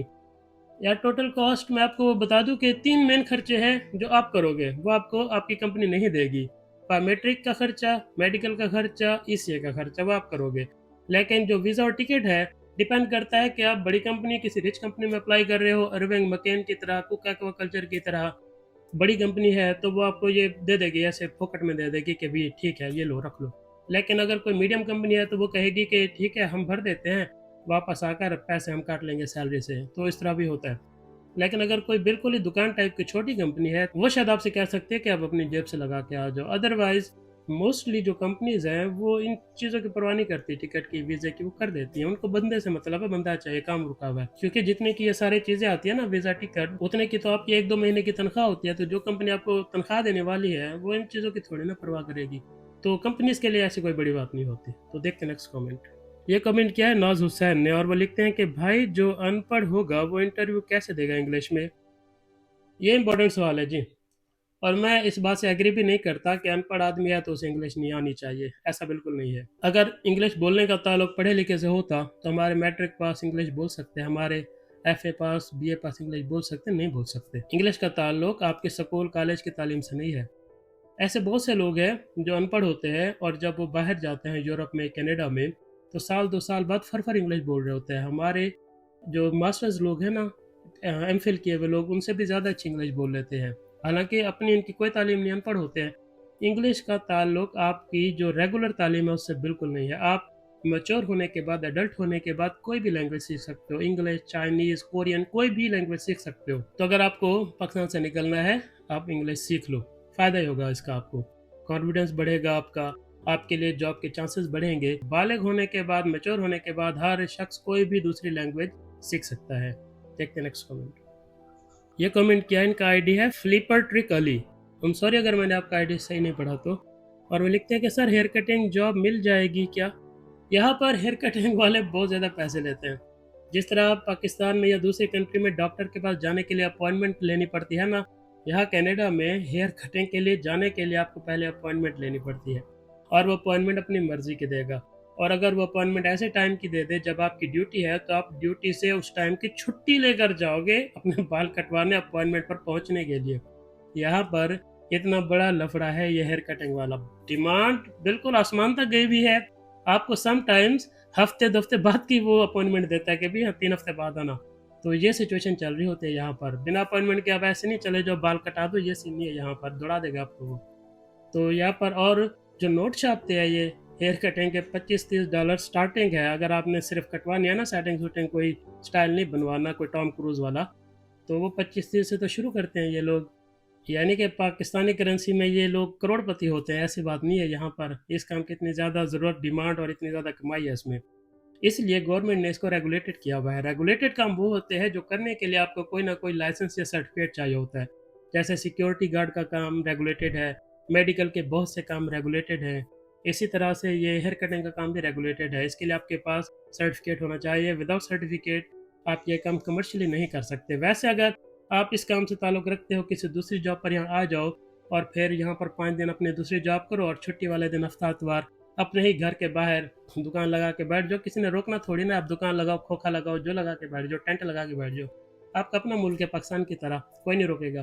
तो फिर आप वहाँ बैठकर लोगों की cutting शुरू कर दो। $5 $10 में नोट छापोगे बड़े, और कोई आपको कोई रोकने भी नहीं आएगा। लेकिन अगर आपको कमर्शियली ये काम करना है, दुकान लगानी है, प्रॉपर काम करना है, उसके लिए यहाँ पर सर्टिफिकेट चाहिए होता है। और इसी तरह से जो यहाँ पर लोग हायर करते हैं, तो वो सर्टिफिकेट वालों को ही हायर करते हैं, क्योंकि जिस तरह सिक्योरिटी में ये ऑप्शन होती है कि आप बिना सर्टिफिकेट के हायर कर लो, बाद में यहाँ 2 महीने के अंदर सर्टिफिकेट पास करा के जॉब दे दो। हेयर कटिंग के लिए वो वाला सीन भी नहीं है कि आपको हायर कर लें फिर यहाँ पर टाइम दें आपको सर्टिफिकेट लेने का, वो सीन नहीं है। तो अगर आपको यहाँ पर इस काम के लिए आना है, तो ये काम बहुत मतलब डॉक्टर इंजीनियर से ज़्यादा पैसे कमाने वाला काम है। लेकिन पहले आपको किसी दूसरी जॉब में आना पड़ेगा, या आने के बाद आप अपने काम में मूव कर जाओ, यहाँ पर सर्टिफिकेट ले लो, इसका शॉप खोल लो, फिर आपके पीछे के 7 मसले 7 पुश्तें बैठ के खाएंगे। इतना पैसा है इस काम में। तो देखते हैं नेक्स्ट कमेंट। इनका आईडी है वाओ पेट्स क्रश, और वो लिखते हैं कि अस्सलाम वालेकुम सर। वालेकुम सलाम। सर आप हर जॉब के साथ तो सिटी का टेम्परेचर भी मेंशन कर दिया करें, मैक्स कितनी सर्दी होती है। मैं आपको इन जनरल बता देता हूँ कि अप्रैल मई से लेकर अगस्त सितंबर तक यहाँ पर सर्दी कम हो जाती है, और फिर सितंबर ख़त्म होते होते या अक्टूबर से लेकर फिर पूरा साल मार्च तक बर्फ़ रहती है, चाहे फिर वो कनाडा का कोई भी इलाका हो। तो आप यही मान के चलो कि बस सर्दी वाला ही माइंड बना के आना है। तो और हाँ, एक और बात, जब आप यहाँ आओगे इंशाल्लाह, तो पाकिस्तानी जैकेटें नहीं लेके आना, वो नहीं चलती यहाँ पर। यहाँ पर आने के बाद आप यहीं वॉलमार्ट से कहीं से यहाँ के हिसाब से जैकेटें ले लेना। मैं भी पाकिस्तान से थर्मल लाया था, यहाँ पर फेल हो गए सारे थर्मल, तो फिर मुझे यहीं से ही थर्मल लेने पड़े। तो इस बात का आपने ख़ास ख्याल रखना है कि बस सफ़र के लिए कुछ ले आना, बैग भर के नहीं लाना है। ये वो वाले कपड़े यहाँ नहीं चलते, यहाँ पर और तरह की ठंड होती है। तो देखते नेक्स्ट कमेंट। इनका नाम है उज़ैर ख़ान, और वो लिखते हैं कि जज़ाकल्लाह भाई मेरे कमेंट का जवाब देने का, यू आर मोस्ट वेलकम। एक सवाल और है कि मैंने इसको एक्वा में फ़िश प्रोसेसिंग वर्क के लिए अप्लाई किया था, जो आपने पहले बताई थी। मैंने इनके करियर पेज एक्सप्लोर किया तो इनके और भी वैकेंसीज, जॉब टाइटल्स साथ और भी डिफरेंट प्लेसेस पर डिफरेंट रिक्वेजिशन आईडी के साथ अवेलेबल थी। आप मुझे गाइड करें कि इनमें अप्लाई कर सकते हो मल्टीपल पोस्ट पर 5-10 जगह, सेम कंपनी में, कोई इशू तो नहीं होगा। दूसरा सवाल पढ़ने से पहले मैं आपको इसका जवाब दे दूँ कि मुझे बहुत अच्छा लगता है जो लोग रिसर्च करते हैं। इस तरह आप लोग झूठ से, धोखे से, फ्रॉड से बच जाते हो। अच्छा, आपने रिसर्च किया, तो मैंने कुछ दिन पहले बताया था कि आपको एक ही कंपनी में एक ही लेयर की जॉब्स को ट्राई करना चाहिए। तो अगर आप ब्लू कॉलर जॉब में आना चाहते हो, कुक एक्वाकल्चर में, तो जितनी भी ब्लू कॉलर जॉब्स हैं आप सब में अप्लाई कर सकते हो। लेकिन आप एक स्लैब से दूसरे में जंप नहीं मार जाना, ब्लू कलर से वाइट कलर में अप्लाई नहीं कर देना एक ही कंपनी में। प्रोफाइल बन रही होती है ना, फिर आदमी फड़ा जाता है। हाँ, अगर आप कोई दूसरा आईडी क्रिएट कर लो, उससे आप वाइट कलर अप्लाई कर लेना। अगर आप एक ही आईडी यूज़ करते हो तो एक ही लाइन में एक ही कैटेगरी की जॉब्स अप्लाई करें। और आपका दूसरा सवाल है, सेकंड सवाल कि एक कंपनी जैसे जेडी अर्विंग एक एप्लीकेशन ईमेल भेजकर बोले we are moving forward with others, तो क्या इस कंपनी में रिजेक्ट होने के बाद हम और जॉब अप्लाई कर सकते हैं? काइंडली इसका जवाब तफसील से समझाइए। हाँ, जब भी आप किसी भी कंपनी में, आपके अगर एक सीवी ना चले, एक एप्लीकेशन फेल हो जाए, तो आप उस कंपनी की वेबसाइट पर वापस जाइए, लॉगिन करें, और आप देखें कि जो पुरानी आपकी एप्लीकेशन पड़ी है उसको डिलीट कर दें ताकि उसका रिकॉर्ड ही उड़ जाए। फिर आप नए सिरे से जॉब्स अप्लाई करें उस जॉब को छोड़कर जिस पर आप फेल हो गए हो। बाकी दूसरी जॉब्स जो एक ही स्लैब में आती हैं उन पर अप्लाई करें। तो ये बिल्कुल सही तरीका है। कभी कभी क्या होता है, वो कहते हैं ना कि दिखता है तो बिकता है। ये जो एड्स आती है ना टीवी पे या जैसे वीडियोस में एड्स आती है, क्यों आती है? हर किसी ने थोड़ी ना वो चीज़ लेनी होती है। लेकिन बार-बार एक ही चीज़ दिखा-दिखा के आदमी का कभी ना कभी तो दिल करता ही है कि अगर मार्केट गया हुआ है और उसे 4-5 ब्रांड की चीज़ें नज़र आए और सारी ही नहीं हो, तो जिसकी ऐड उसने बार-बार देखी थी ना, वो उसके दिमाग को क्लिक करती है, यार ये ले ले, शायद ये अच्छी क्वालिटी की उसकी ऐड आती रहती है। वैसे तो पाँचों ही अननोन है, लेकिन इसको देखा तो है। तो ये एक टेक्निक होती है। इसी तरह से जब आप बार-बार, भले ही आप रिजेक्ट हो रहे हो, लेकिन कोई तो आपकी सीवी देख रहा है ना, जो रिजेक्ट कर रहा है वो कोई तो देख रहा है। जब आप बार-बार अप्लाई करते हो एक ही कंपनी में, जिसमें फेल हो जाओ उसमें नहीं, नई जॉब्स, क्योंकि फेल वाली पे अप्लाई करते रहोगे तो इरिटेशन हो जाएगी बंदे को। हर नई जॉब पर आप अप्लाई कर रहे हो, 5 बार, 10 बार, 20 बार, 100 बार आपने जेडी अर्विंग में अप्लाई कर दिया, तो जिस एचआर ने 100 बार आपकी रिज्यूमे देखी है, उसके दिल में ये ख्याल तो आएगा, यार ये कितना कंसिस्टेंट बंदा है। मैं फेल कर ही जा रहा हूँ, ये भेज ही जा रहा है, चलो इसका इंटरव्यू करके देख लेते हैं, क्या पता कोई अच्छी बात निकल आए। ह्यूमन साइको को आप समझो। आपको अगर एक कंपनी में 1000 बार भी अप्लाई करना पड़े, करो। जो आपको रिजेक्ट कर रहा है ना, वो रिजेक्ट कर करके एक दिन ऐसा आएगा कि उसे आपकी इस एप्लीकेशन का इंतज़ार होगा, यार उसकी एप्लीकेशन है, मैं रिजेक्ट करूँ। एक कनेक्शन बिल्ड हो जाता है ना, तो फिर वो एक दिन आपका इंटरव्यू भी कर लेगा। इसी तरह लोग यहाँ पर जॉब लेते हैं। ये नहीं कि 6 महीने अप्लाई किया, नहीं मिली जॉब, दिल तोड़ गया, नेगेटिव कमेंट शुरू कर दिए, ये नहीं होता। कंसिस्टेंसी से, पॉजिटिविटी से लगे रहो, बार-बार भेजते रहो। जिस तरह आप पानी का कतरा पत्थर पर गिर-गिर के उसमें अपनी जगह बना लेता है ना, अगर उसने भी हफ्ता गिर-गिर के काम छोड़ दिया होता तो पत्थर जीत जाता उससे, लेकिन वो गिरता रहता है 1 साल, 2 साल, 5 साल, फिर कुछ अरसे बाद पत्थर में उसकी जगह बनी हुई होती है, प्याला बन जाता है पत्थर में। तो बिल्कुल इसी तरह से आपको कंपनी रिजेक्ट करती रहे, आप अप्लाई करते रहो। जो रिजेक्ट कर रहा है ना, करके एक दिन आपको बोलेगा, करो यार इसको शॉर्ट लिस्ट, ले लो इसका इंटरव्यू, देखते हैं क्या चीज़ है ये। तो आपको यही तो चाहिए। तो मेरे ख्याल से पॉजिटिव रहें, अप्लाई करते रहें। रिजेक्ट करें, फिर से अप्लाई करें डिफरेंट जॉब में सेम कंपनी को। जान ना छोड़ें, पीछे पड़े रहें। आपको एक ना एक दिन शॉर्टलिस्ट किया जाएगा। देखते हैं नेक्स्ट कमेंट। इनका आईडी है वकार अहमद और वो लिखते हैं कि अस्सलाम वालेकुम सर। वालेकुम सलाम। Great knowledge. Thank you. Only this urine medical is required. No any other medical treatment is required. Please comment and any medical examination their own board or we can do medical from any recognized medical hospital. Medical आपका 7 चीज़ें check होती हैं आपके medical में। इस पर मैंने एक वीडियो बनाई है और ये वीडियो आपको मेरे चैनल पर मिल जाएगी। उसमें मेडिकल की डिटेल है, 7 तरह के मेडिकल टेस्ट होते हैं आपके। और फिर मैंने हर टेस्ट पर भी एक वीडियो बनाई है, वो वीडियोस भी आपको चैनल पर मिल जाएगी। मैंने इसकी एक लिस्ट भी बनाई है मेरे चैनल पर। आप लिस्ट के सेक्शन में जाओगे तो मेडिकल की एक पूरी लिस्ट है जिसकी सारी वीडियोस आप देख सकते हो। उसमें सारे मेडिकल के बारे में है, मतलब जितना मैं बता सकता था वो मैंने सारा बता दिया है। उसके अलावा मेडिकल जब होता है तो जो लेटर आता है मेडिकल का, अगर उसमें मेंशन कर दें कि हॉस्पिटल कौन सा है, फिर वहीं जाना पड़ेगा। अगर वो मेंशन ना करे तो आपके पास चॉइस होती है कि आप कनाडा की वेबसाइट पर जाओ और देखो आपके सबसे करीबी आपके सिटी में या करीब के सिटी में कौन सी मेडिकल फैसिलिटी है जो कनाडा वीज़ा के लिए है, फिर आप वहाँ पर जाकर अपना मेडिकल दोगे। आप अपनी मर्ज़ी से नहीं चूज़ कर सकते, आप उस लिस्ट में से चूज़ कर सकते हो जो कनाडा की वेबसाइट पर है और उस लिस्ट की डिटेल उस लेटर में भी होती है। तो आपको वो चॉइस देते हैं, या तो फिक्स कर देंगे या लिस्ट में से चूज़ कराएँगे। आप अपनी मर्ज़ी से कोई मेडिकल इस तरह से नहीं चूज़ कर सकते जो लिस्ट में नहीं है और आप वो चूज़ कर लो, ऐसा नहीं होगा। तो देखते हैं नेक्स्ट कमेंट।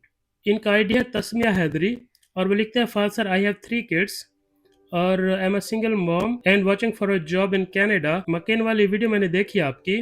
फैमिली के साथ मूव हो सकते हैं क्या? क्या प्रॉब्लम हो सकती है? काइंडली बताइएगा ज़रूर। जब भी आप कनाडा के लिए सिलेक्ट हो जाते हो ना, आपको जब जॉब ऑफर मिल जाता है, वीज़ा मिल जाता है, तो आप अपनी पूरी फैमिली को साथ ला सकते हो। आपकी बाकी की पूरी फैमिली प्री अप्रूव हो जाती है, अनकंडीशनल अप्रूव हो जाती है। यानी कि जब आपको मकेन से या किसी भी कंपनी से जॉब का वीज़ा मिलेगा, तो आपके सारे बच्चों के भी वीज़े आप अप्लाई कर सकते हो। ये आप पर है कि आप उन्हें साथ में लाना चाहते हो या बाद में लाओगे। वैसे मैं ये प्रेफ़र करूँगा कि जैसे ही आपका वीज़ा लगे, आप अपने सारे बच्चों का भी वीज़ा लगवा लेना और उनको साथ ले आना, क्योंकि जैसे आप कनाडा आओगे ना, या आने के बाद आपके हर बच्चे के आपको पैसे मिलेंगे हर महीने, तकरीबन $650 होते हैं। तो आपने माशाल्लाह से, अल्लाह पाक इनकी उम्र दराज करे, 3 बच्चे आपने लिखा है ना, तो आपको 650 के हिसाब से 3 बच्चों का 1920 $2000 आपको हर महीने खाली बच्चों के मिलेंगे। और बाकी इनकी पढ़ाई फ्री है, सब कुछ फ्री है, मेडिकल भी फ्री है, जो भी मेडिकल है, जैसा भी मेडिकल है, सारा फ्री है। तो आपको बहुत ज़्यादा फ़ायदा हो जाएगा इस बात का। तो जी हाँ, आप अपनी फैमिली को साथ ला सकते हैं। तो देखते हैं नेक्स्ट कमेंट। इनका आईडी है हक नईम और वो लिखते हैं कि अस्सलाम वालेकुम भाई। वालेकुम सलाम। पाकिस्तान में सिक्योरिटी की जॉब कर रहा हूँ मगर मेरी एजुकेशन बहुत कम है, क्या मैं भी अप्लाई कर सकता हूँ और ज़्यादा से ज़्यादा एज कितनी होनी चाहिए, और जिसने दाढ़ी रखी है क्या वो अप्लाई कर सकता है? पहली बात तो ये कि आपकी एजुकेशन मैटर नहीं करती। जिस जॉब पर आप अप्लाई करोगे अगर उसमें एजुकेशन मांगी है तो आप अप्लाई नहीं कर सकते, लेकिन अगर एजुकेशन नहीं मांगी तो आप अप्लाई कर सकते हो, और अगर आप उस पर सिलेक्ट हो जाते हो तो आपकी एजुकेशन कहीं पर भी ये रुकावट नहीं बनेगी, आपको वीज़ा मिल जाएगा, आप यहाँ आ जाओगे। और जो दूसरी आपने बात पूछी है कि ज़्यादा से ज़्यादा एज, अगर आप गार्ड की जॉब अप्लाई कर रहे हो तो 59 क्योंकि वो ब्लू कॉलर में आती है, लेकिन अगर आप टीम लीड की या सुपरवाइज़र की जॉब अप्लाई कर रहे हो तो उसके लिए 65 क्योंकि वो वाइट कॉलर में आ जाती है, आपने खाली मैनेज करना होता है, लोगों को खुद से नहीं करना होता। तो ये डिपेंड करता है आप किस तरह की जॉब अप्लाई कर रहे हो। और जो दाढ़ी वाले हैं, बिल्कुल उनकी जॉब हो सकती है। यहाँ पर तो लोग फैशन से दाढ़ी रखते हैं, हमारे मज़हब में है, तो इनके लिए नॉर्मल बात है, ऐसी कोई बात नहीं। जो आप कंसर्न दिखा रहे हो ना, मैं समझ रहा हूँ, ये सारे लफड़े हैं अमेरिका के, और आजकल अमेरिका और कनाडा का भी 36 का आंकड़ा चल रहा है।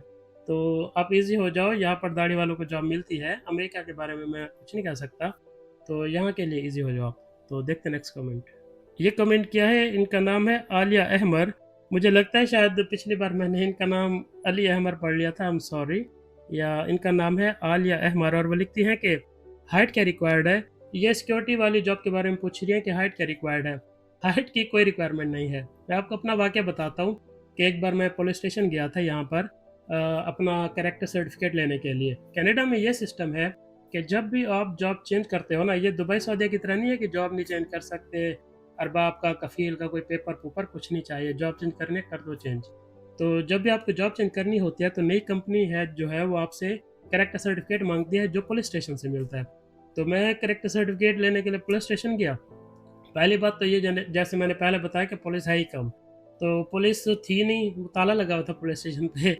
वो लिखा हुआ था कि राउंड पे गई हुई है पुलिस, यानी कि एक स्टेशन में 2 पुलिस वाले होते हैं, जब वो राउंड पे होते हैं तो पुलिस स्टेशन ताला मार के चले जाते हैं। तो अब पता नहीं कब आते, फिर मैंने कहा पता नहीं कब आएँगे, तो मैं फिर अगली बार गया उनके पास नेक्स्ट डे, तो पुलिस स्टेशन खुला हुआ था, और पूरे पुलिस स्टेशन में बस एक ही पुलिस वाली थी, और उसकी हाइट होगी पता नहीं कोई 4 साढ़े 4 फुट हाइट होगी, छोटी-सी थी। हालाँकि वो यूनिफ़ॉर्म वगैरह बिल्कुल प्रोटोकॉल में थी, लेकिन बहुत छोटी हाइट थी उसकी। तो मैंने रिक्वेस्ट की कि मुझे ऐसे-ऐसे चाहिए पेपर, तो फिर उसने वो पेपर बना के मुझे दे दिया। तो हाइट, जो वो सरकारी नौकरी में हाइट नहीं देखते, ये तो फिर भी सिक्योरिटी की प्राइवेट जॉब्स होती हैं, तो हाइट-वाइट कोई मैटर नहीं करती। आप जॉब अप्लाई करो, जॉब हो जाती है, बस आप सेट हो। वैसे भी यहाँ लड़ना थोड़ी ना होता है, कोई लड़ाई-लड़ी कुछ नहीं होता, प्रोटोकॉल होता है कि इस जगह बैठ जाओ, आगे किसी को नहीं जाने देना, दैट्स इट। तो ऐसी कोई बड़ी बात नहीं है। तो देखते हैं नेक्स्ट कमेंट। इनका नाम है गुलाम मुर्तज़ा और वो पूछ रहे हैं कि भाई क्या दाढ़ी वाले भी सिक्योरिटी गार्ड की जॉब के लिए अप्लाई कर सकते हैं? जी हाँ, मैंने अभी एक्सप्लेन किया, अब मैं थोड़ा-सा ज़्यादा एक्सप्लेन कर दूँ। आपकी जो भी हाइट हो, आपको सिक्योरिटी की जॉब मिल जाएगी। आपने दाढ़ी रखी है, आपको सिक्योरिटी की जॉब मिल जाएगी। आपके पास कोई एजुकेशन नहीं है, आपको सिक्योरिटी की जॉब मिल जाएगी। आपको वेपन चलाने नहीं आता, आपको लड़ाई करने नहीं आती, आप फिज़िकली स्ट्रॉन्ग नहीं हो, आपको सिक्योरिटी की जॉब मिल जाएगी। सिक्योरिटी की जॉब इस पर भी डिपेंड करती है कि आपकी जॉब कहाँ लगाई जा रही है। अगर आपकी जॉब लगाई जा रही है एयरपोर्ट पर, वो जो एयरपोर्ट पर सिक्योरिटी खड़ी होती है ना, आपका सामान चेक करती है, तलाशी लेती है, उसके लिए हो सकता है कोई कंडीशंस हो एजुकेशन वगैरह की। इसके अलावा जो लोग बैंक में सिक्योरिटी होते हैं, उसके लिए हो सकता है कंडीशन हो वेपन आपको सिखा दें। यानी कि जहाँ आपको डिप्लॉय किया जाएगा, उसके मुताबिक आपको सिखा भी देंगे। अगर बैंक में भेज रहे हैं तो शायद वेपन सिखा दें, वेपन दे भी दें। अगर आपको एयरपोर्ट पर भेज रहे हैं तो फिर उसी तरह की चीज़ें आपको समझा देंगे। अगर आप जेनेरिक सिक्योरिटी कर रहे हो, जैसे कनाडा में हर जगह सिक्योरिटी वाले होते हैं, फिर रहे होते हैं, बैठे होते हैं या ऐसे राउंड मार रहे होते हैं, तो उसके लिए तो ना वेपन है, ना कंडीशन है, ना हाइट है, ना लड़ना है, ना कुछ है, कुछ भी नहीं। तो यहाँ पर थोड़ी और तरह की सिक्योरिटी है, बहुत ही पुरसकून, बहुत ही नाइस लोग हैं यहाँ पर। क्राइम ना होने के बराबर है, ऑलमोस्ट ज़ीरो है।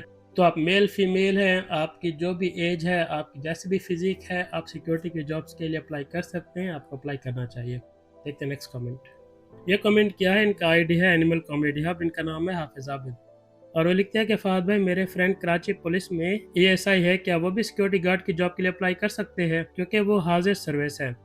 इसमें एक प्रॉब्लम है, जब आप कनाडा का वीज़ा अप्लाई करते हो तो वो जो वीज़ा फॉर्म होता है ना, उसमें एक जगह पर ये भी लिखा होता है कि क्या आपने किसी दूसरी कंट्री में सिक्योरिटी की जॉब की है, यानी कि ऑफिशियल सिक्योरिटी की जॉब, आर्मी की, पुलिस की, सीआईडी की, आईएसआई की, कोई भी ऑफिशियल सिक्योरिटी की जॉब की है, तो उस पर अगर आप येस करोगे तो फिर एक क्वेश्चन यार आता है ऐसे कोई घामड़ किस्म का।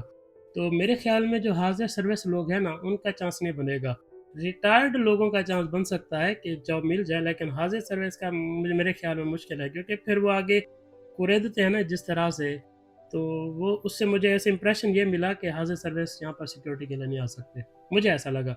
लेकिन अप्लाई करें, क्या पता, कभी-कभी होता है ना कि सीवी बिल्कुल ही थर्ड क्लास हो, लेकिन मिल जाता है जॉब, इंटरव्यू हो जाती है जॉब। तो कभी-कभी लक फैक्टर भी चलता है ना, तो अगर उन्हें अप्लाई करना है तो कर लें, और अगर कंपनी कहती है कि ठीक है, हमें कोई फ़र्क नहीं पड़ता, आप रिज़ाइन करके आ जाओ, तो फिर चले जाएँ। हाज़िर सर्विस का है ऐसे थोड़ा-सा डिफ़िकल्ट, हर कंपनी सोचती है ना फिर कि हमारे लिए मसला ना हो। तो देखते हैं नेक्स्ट कमेंट। ये कमेंट किया है, इनका नाम है फुरकान अंसारी, और वो लिखते हैं कि मैं एज ए क्यूसीएम एक फार्मा में काम कर रहा हूँ। क्यूसीएम का मतलब मेरे ख्याल से होगा quality control manager, if I am not wrong. मैं कनाडा में कैसे अप्लाई कर सकता हूँ, व्हाइट कॉलर या ब्लू कॉलर?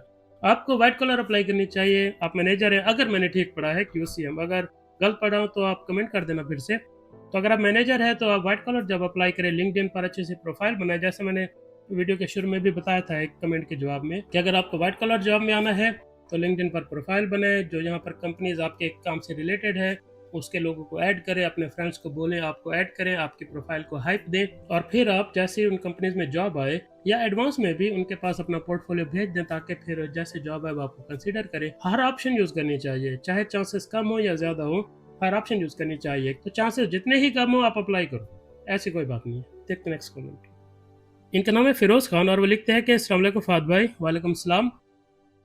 मैं इंडिया से, डायरेक्ट इंडिया से कोई जॉब है कनाडा के लिए? अगर है तो कौन सी जॉब में हम आ सकते हैं और कैसे अप्लाई करें?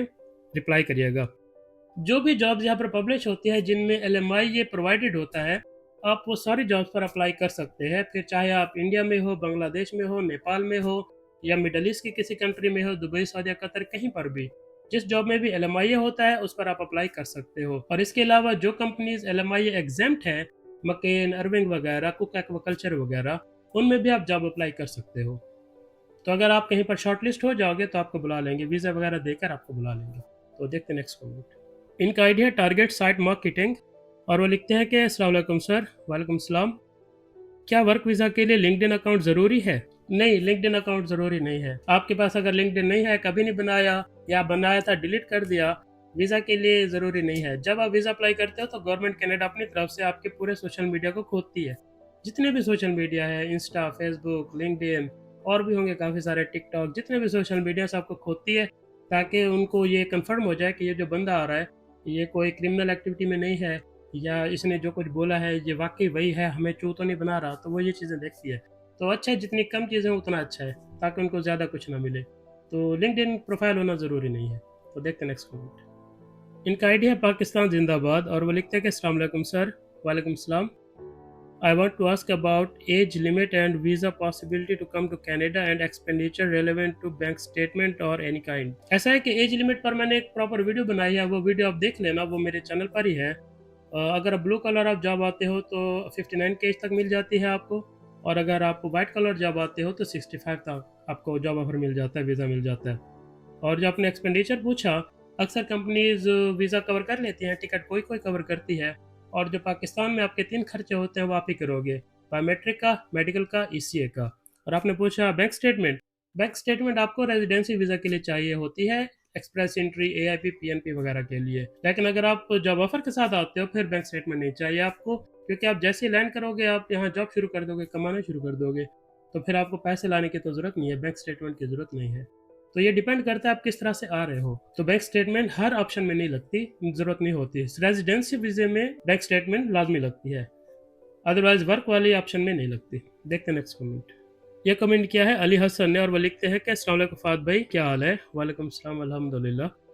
आई होप यू आर फाइन। भाई मैंने सारे वीडियोस वॉच करता हूँ, प्लीज़ एक वीडियो पेट्रोल पंप अटेंडेंट पे बना दो, पेट्रोल पंप जॉब। ऐसा है कि यहाँ पर पेट्रोल पंप की जो जॉब्स है बहुत ज़्यादा होती है, लेकिन कुछ प्रोफेशंस ऐसे हैं जिनका वीज़ा कनाडा नहीं देता। पेट्रोल पंप की जॉब का, जो ड्राइवर है, कार का ड्राइवर, उसकी जॉब का, मोटरसाइकिल का जो डिलीवरी है उसकी जॉब का वीज़ा कनाडा नहीं देता। जॉब्स बहुत हैं लेकिन वीज़ा नहीं देते, रूल है, आइन है, यहाँ का कानून है। तो अगर आप इस तरह की किसी जॉब वहाँ करते हो और यहाँ आप कर भी यही काम करना चाहते हो, तो यहाँ आने के लिए आपको किसी और तरीके से आना पड़ेगा, किसी दूसरी जॉब पर। उस पर आप आओ, उस पर 6 साल 6 महीने काम करो, रिज़ाइन मारो वहाँ पर, फिर पेट्रोल पंप की जॉब में आ जाओ, तो इस तरह हो सकता है। डायरेक्टली नहीं आ सकते। जॉब्स हैं लेकिन गवर्नमेंट वीज़ा नहीं देती। तो ये है सिचुएशन थोड़ी-सी। तो देखते हैं नेक्स्ट कमेंट। ये कमेंट किया है, इनका नाम है कमर खान और वो लिखते हैं कि अस्सलाम वालेकुम भाई, कैसे हैं आप? वालेकुम सलाम, अल्हम्दुलिल्लाह। भाई मैं आपकी वीडियो देखता हूँ और अप्लाई भी किया है कुक फिश पैकिंग पर, जेडीआई पर भी। असल में लाइट ड्राइवर हूँ, सीवी में ये एक्सपीरियंस भी डाल देता हूँ जनरल लेबरर के साथ। क्या ये ठीक है? ऐसा है कि आपके पास जितने भी क्वालिटीज़ है ना, जैसे कि आपका ड्राइवर्स लाइसेंस, आपका प्रीवियस एक्सपीरियंस, आपकी एजुकेशन, आपकी एज, ये सारी आपकी क्वालिटीज़ है। आप अपनी हर क्वालिटी को हर जॉब के मुताबिक यूज़ करोगे। अगर आप कोई ऐसी जॉब अप्लाई कर रहे हो जिसमें आपका ड्राइविंग लाइसेंस लिखना आपके खिलाफ जा सकता है, आपको ओवर क्वालिफाइड बता सकता है, तो आप उसमें ना लिखो। लेकिन अगर आप कोई ऐसी जॉब को अप्लाई कर रहे हो जिसमें आपको लगता है कि मेरा ड्राइविंग लाइसेंस देखकर एम्प्लॉयर को लगेगा कि हाँ यार, इससे ये डिलीवरी वाला काम भी करा सकते हैं, जैसे कि वो पैकिंग वाली जॉब है, तो उसमें पैकिंग के साथ हो सकता है आपको डिलीवरी वाले भी काम करा लें। तो ऐसी जगहों पर आपको फ़ायदा हो जाएगा। लेकिन अगर आप कोई डोमेस्टिक जॉब अप्लाई कर रहे हो जिसमें आपको वहीं रहना, वहीं रुकना ज़्यादा ज़रूरी है, किसी फार्म की जॉब है, फार्म शहर से बाहर है, तो ऐसी सिचुएशन में लाइसेंस का नुकसान भी हो सकता है कि एम्प्लॉयर देखेगा कि यार ये तो लाइसेंस वाला है, ये आने के बाद ये गाड़ी निकालेगा, भाग दौड़ करेगा, दूसरी जॉब देखेगा, निकल जाएगा। तो हर बंदे को तो ये होता है ना कि मेरे पास काम करे, मेरे पास 2-4 साल तो लगाए, मेरा तो फ़ायदा करके जाए।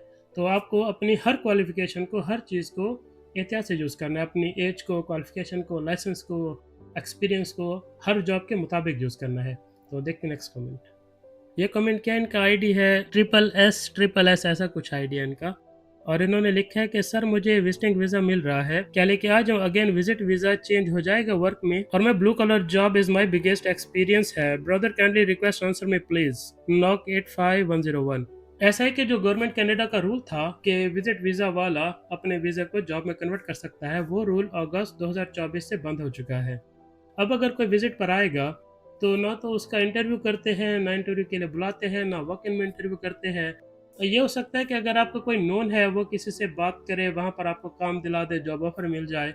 ऐसी सिचुएशन हो सकती है। कोई देसी आपको अपने पास काम पे रख ले, आपको जॉब ऑफ़र दे दे, तो फिर वो आपसे कहेगा कि ठीक है, आप वापस जाओ, और फिर आप अपना वीज़ा प्रॉपर प्रोसेस करके फिर वापस आओ। यहाँ पर रहते हुए वीज़े में कन्वर्ट नहीं होगा। पहले होता था, अगस्त 2024 से पहले, अब नहीं होता। कन्वर्ट नहीं होगा। अगर आपको जॉब ऑफ़र मिल भी जाए, फिर भी आपको वापस जाना पड़ेगा, और पाकिस्तान में या जिस कंट्री से भी आप आए थे, वहाँ पर वीज़ा प्रोसेस करके फिर आना पड़ेगा। तो अगर आप ये सोच कर आ रहे हो कि यहीं पर ही सारा कुछ फाइनल कर दूँगा, तो ऐसा नहीं है। महँगी टिकट है, पैसे लग जाएँगे खाम-खा के। अगर आपका वाक़ई कोई नोन है जो आपको ये जॉब ऑफ़र वाला सीन कर सकता है, तो यहाँ आने की ज़रूरत नहीं है, वहीं से कर लो। अदरवाइज़ ये खाम-खा का खर्चे वाला काम है। हाँ, अगर दुबई, सऊदीया का आप कहते तो मैं कहता हाँ, 1.5-2 लाख का खर्चा है, जाओ किस्मत आज़माओ। कनाडा का खर्चा बहुत है विज़िट का, इसलिए मैं नहीं अप्रिशिएट करता इस चीज़ को। तो अगर आपका कोई है ऐसा सीन कि आपको कोई दे दिला सकता है, तो आप आ जाओ, ठीक है। या वहीं से ही या वहीं से उससे बात कर लो कि यार जो मेरा खर्चा होना है वो तुम रख लो, मेरे पेपर भेज दो। अदरवाइज़ नहीं होगा, कन्वर्ट वाला सीन नहीं है अब। और यही बात मुझे पता है, सोशल मीडिया पर बहुत से ऐसे चोर लोग हैं जो यही बात बोल-बोल के ना सबसे पैसे मारी जा रहे हैं। तो मैं अब क्या कर सकता हूँ? हर बंदा अपने नफ़ा नुकसान का खुद ज़िम्मेदार है। मेरी ये वीडियो जितने लोग देख रहे हैं, आई होप कि उनको बात समझ में आ रही होगी, वो अपने आप को बचा लेंगे। जो नहीं देख रहे तो नहीं देख रहे, तो मैं क्या कर सकता हूँ? देखते हैं नेक्स्ट कमेंट। इनका नाम है अली हसन और वो लिखते हैं कि आप बेहतरीन हैं सर, एंड मेरा क्वेश्चन ये है कि मैं पाकिस्तान में पेंट मैन्युफैक्चरिंग कंपनी में काम करता हूँ, तो मैं कैसे कनाडा माइग्रेट कर सकता हूँ? Please guide me. आप एक फैक्ट्री वर्कर हैं और कनाडा को फैक्ट्री वर्कर चाहिए। फार्म वर्कर, फैक्ट्री वर्कर चाहिए, भर-भर के चाहिए। गोरों से नहीं होते काम ये वाले। तो आप जो ब्लू कॉलर जॉब्स अप्लाई करें, फार्म के जॉब, फैक्ट्री के जॉब्स, लेबर के जॉब्स अप्लाई करें।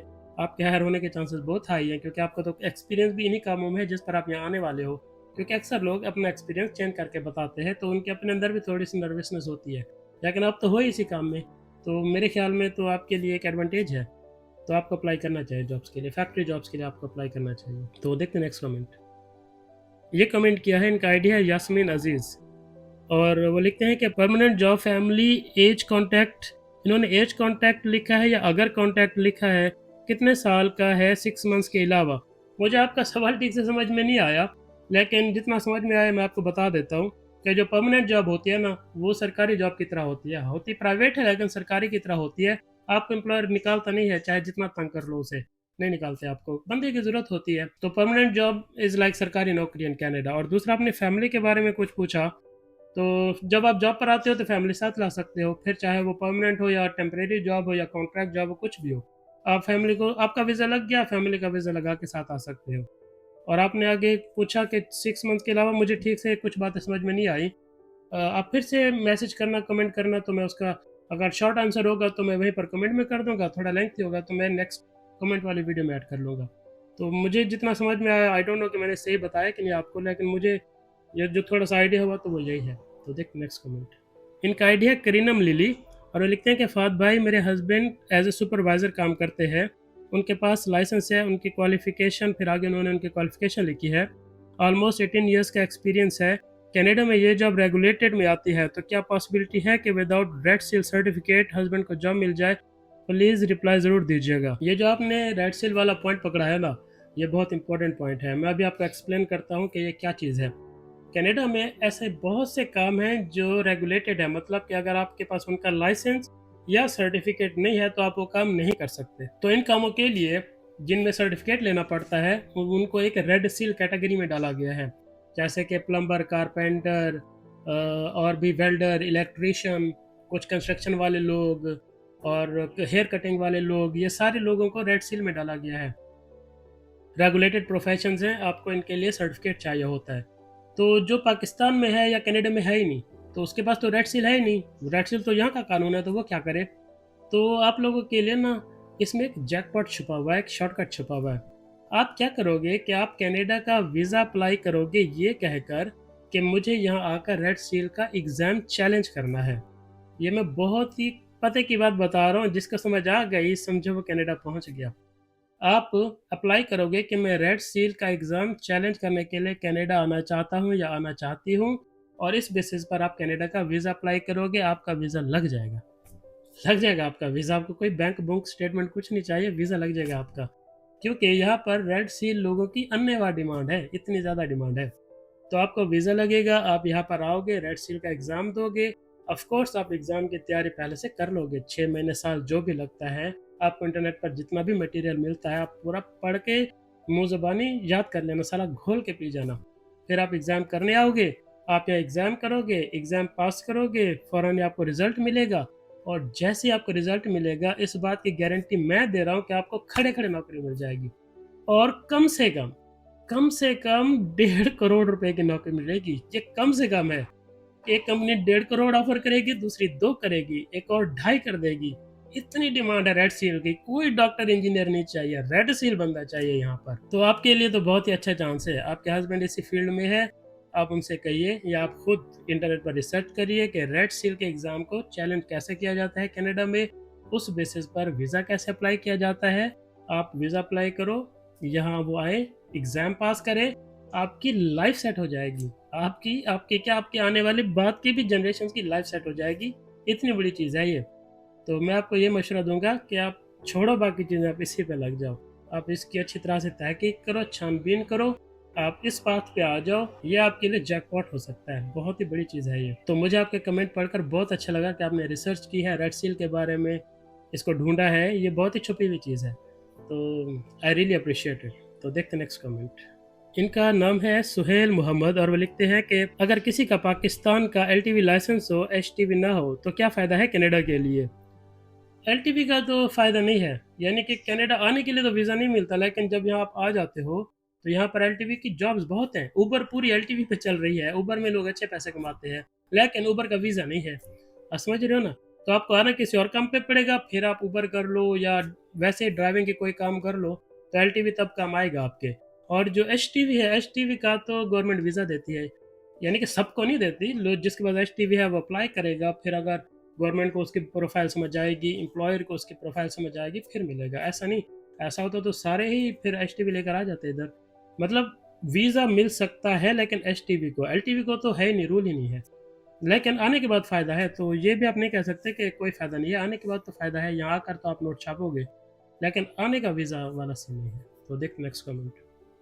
ये कमेंट क्या है, इनका नाम है सहर सामरा, आई होप मैंने नाम ठीक पढ़ा होगा। और वो लिखते हैं कि मेटा से सीवी बना सकते हैं, रिप्लाई ज़रूर कीजिएगा सीवी भाई, ये तमाम इन्फॉर्मेशन देकर। जी हाँ, आप मेटा से एआई से अपनी सीवी बना सकते हैं, बल्कि वो बहुत अच्छी सीवी बनाते हैं आजकल, इम्प्रूव कर गए हैं ना सारे। लेकिन सीवी बनने के बाद आप एज़ इट इज़ नहीं भेज देना, क्योंकि जिस तरह से एआई सीवी बनाने पे लग गया, इसी तरह जो कंपनियाँ जॉब देती है, उन्होंने भी अपने सिस्टम में एआई लगाकर एआई डिटेक्शन शुरू कर दी है। तो आपने इस बात का ख़्याल रखना है कि पहले आप बेस्ट ऑप्शन ये होगी कि आप मेटा पे या एआई पे कहीं किसी भी प्लेटफ़ॉर्म पे आप सीवी बनाओ, फिर आप उसको पढ़ो और उसको रिफ्रेश करो, उसके पैराग्राफ्स को रिफ्रेश करो। और वो रिफ्रेश खुद से कर लो या कोई दूसरा प्लेटफ़ॉर्म यूज़ कर लो। एक ही प्लेटफ़ॉर्म पर सारा नहीं घमसान मचाना है, 2 प्लेटफ़ॉर्म यूज़ करो, 3 करो। तो जब आप रिफ्रेश करके भेजोगे तो चांसेस ये है कि फिर आप आगे एज़ एन एआई ना पकड़े जाओ। लेकिन as it is chat GPT पे, मेटा पे बना के भेज देना, वो मैं सजेस्ट नहीं करूँगा। उसमें चांस होता है रिजेक्शन का। लेकिन अगर आप सीवी बनाओ मेटा पे, एआई पे, फिर उसको पैराग्राफ्स को रिफ्रेश करो, खुद से करो या कोई दूसरे प्लेटफ़ॉर्म से करो, तो वो ज़्यादा सेफ ऑप्शन है। और आजकल एआई से बहुत अच्छी सीरीज़ बनती है। अपने अपने ज़हन पर इतना ज़्यादा ज़ोर नहीं देना पड़ता। तो मुझे लगता है कि ये सही ऑप्शन है अगर आप एआई से, मेटा से सीरीज़ बना रहे हो। तो देखते हैं नेक्स्ट कमेंट। इनका नाम है अज़हर शाह और वो लिखते हैं कि वेरी इन्फॉर्मेटिव, बट आपने सैलरी नहीं बताई जॉब की। ये सिक्योरिटी वाली वीडियो के बारे में कह रहे हैं कि मैंने उसमें सैलरी नहीं बताई। ऐसा है कि जब जॉब एडवर्टाइज़मेंट आती है ना, तो उसमें सैलरी लिखी होती है और सिक्योरिटी की जॉब की टाइप के मुताबिक उसकी सैलरी होती है। अगर वो आपको एयरपोर्ट में लगाएँगे तो आपकी सैलरी डिफरेंट होगी, अच्छी होगी। जो खड़े होते हैं ना एयरपोर्ट में, जो आपके वो बेल्ट उतरवाते हैं, सामान उतरवाते हैं, वो वाले सिक्योरिटी वाले। या फिर अगर आपकी जॉब बैंक में लगेगी, कैश ले जाना इधर-उधर, तो आपकी सैलरी और तरह की होगी। पेट्रोलिंग की आपकी जॉब की और तरह की होगी। अगर आपकी डिप्लॉयमेंट किसी कंपनी के बाहर होती है, किसी गेट पर होती है कि बस आगे नहीं जाने देना किसी को, तो और तरह की सैलरी होगी। तो जॉब एडवर्टाइज़मेंट में सैलरी लिखी होती है। तो मैंने जो आपको 10 कंपनी बताई थी, आप उन कंपनीज़ की जब वेबसाइट पर जाओगे और उनके जॉब पोर्टल देखोगे, तो हर जॉब में ना उसकी सैलरी अक्सर लिखी होगी। अगर ना भी लिखी हो, तो आप ये मान के चलो कि कनाडा में सिक्योरिटी जॉब की जो सैलरी है, क्योंकि ये लाइसेंस वाला प्रोफ़ेशन है, तो 18, 19, $20 एटलीस्ट इतने से स्टार्ट हो जाती है पर आवर। तो आपके महीने के ना अच्छे बन जाते हैं, 6-7 लाख बन जाते हैं महीने के। इससे ज़्यादा भी बन सकते हैं, तो ये एक अच्छा प्रोफ़ेशन यहाँ समझा जाता है। तो देखते हैं नेक्स्ट कमेंट। इसके अलावा ऐसे बहुत से कमेंट्स हैं जिसमें आपने मुझे अपनी वेल विशेस दी है, अपनी दुआएँ दी है। आपकी वेल विशेस का, आपकी दुआओं का बहुत शुक्रिया। और जिनके कमेंट्स मैं नहीं पढ़ सका, आई एम रियली सॉरी। मैंने अपनी तरफ से कोशिश की थी कि ज़्यादा से ज़्यादा कमेंट्स को शामिल कर सकूँ। आई होप आपको ये वीडियो अच्छी लगी होगी, इन्फॉर्मेटिव लगी होगी। काइंडली वीडियो को लाइक और चैनल को सब्सक्राइब कर लें। वीडियो के एंड तक देखने का बहुत शुक्रिया। Thank you so much.